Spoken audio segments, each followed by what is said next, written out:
Well, as you were talking about the foreign policy issues, do you think that you were talking about China, the traditional democratic policy on China was in the Obama era was engaging China, but Trump it reversed it and it started a trade war, and we heard this sentence. But that foreign policy, Biden was very have to continue the Trump policy. He was unable to reverse it and to go to the traditional democratic policy of engaging China. How do you see that it is a retreat of the Democrats? Yeah, I do think that. I think the economic picture has changed globally. I think there has been a general move away from free trade and from a belief in the international order when it comes to globalization, and a lot of mistrust has crept in about China's trade intentions and indeed about Xi Jinping and the way he's running his country. So that means things are different now than they were when Obama was there in the White House and Joe Biden was his president.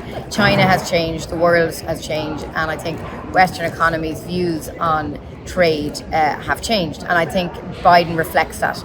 So I think part of his policy is to protect the domestic worker, American worker, and I think that's what part of why he has been taking a relatively tough stance on China. We've seen America introduce new tariffs on electric vehicle imports, for example, going further than, say, Europe, which, yes, did introduce some tariffs, but not as strenuous.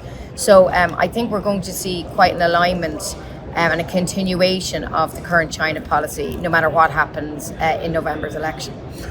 Do you see when we talk about the protecting the local workers in America, but the basic question is that China has low-wage workers. Donald Trump or Biden or anyone can not force the American people to work on such a low wages. So as far as the capitalists, they need low wage workers. So of course they will be putting their money where they have such a cheap labor. So how they will manage this contradiction? Well, I think already Biden has introduced his very expensive and very extensive Inflation Reduction Act, where he's brought in a lot of subsidies. He's ploughed American money into industry, essentially. He's been trying to get American industry to improve and to become a leader in evolving technologies and green-related technologies, where, yet again, China seems to be ahead on that. So I think he's going to do it by subsidies, by more protectionist measures. I mean, I don't think the American wages are going to lower, but I think there's other ways of doing that, of competing. Also, China has changed. It's developed more as an economy. It's less slow-run. You know, it's itself moved up. A lot of its people have moved out of poverty. So there's been a change in China's role, I think, in the world. But no, I think there is commitment by both parties now to put more state money or more subsidies, which we kind of saw during Trump's era, really, as well. Like we saw, 2020, around that time, a movement towards this after the pandemic. And I think the American people, the American economy kind of got used to this kind of interventionism. And I think that may continue, although traditionally Republicans would not be as favourable to those kind of measures as Democrats would be.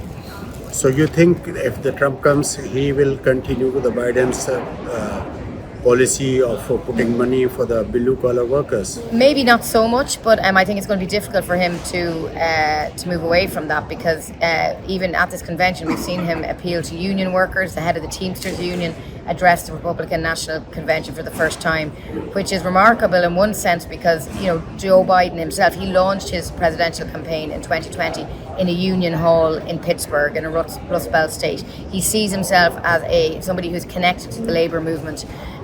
So Donald Trump has always argued that he sticks up for the American worker. We also see J.D. Vance now saying the same thing. So it's going to be hard for them to walk away from commitment to those workers.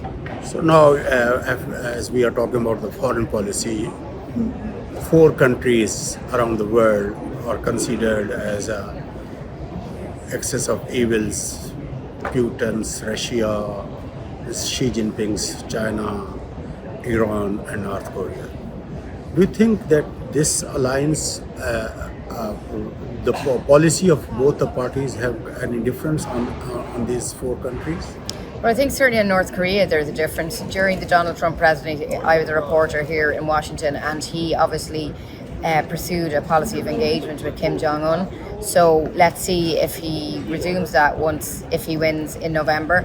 So that's one thing. I mean, Iran, I think, and the issue there is Iran's involvement now, or connection with the Middle East and what's happening in Israel, Palestine. So I think that complicates discussions around Iran and discussions about ever reviving the nuclear deal that President Obama signed. So I think, again, things have changed since those. On Russia, we know that Donald Trump, again, did engage with President Putin, but that was before the invasion of Ukraine. So let's see what he would do if he is in power. Again, although he has made it clear that he feels that he could stop the war in some way, he feels that America needs to curtail its help for Ukraine. So, I mean, it could have big changes in that area.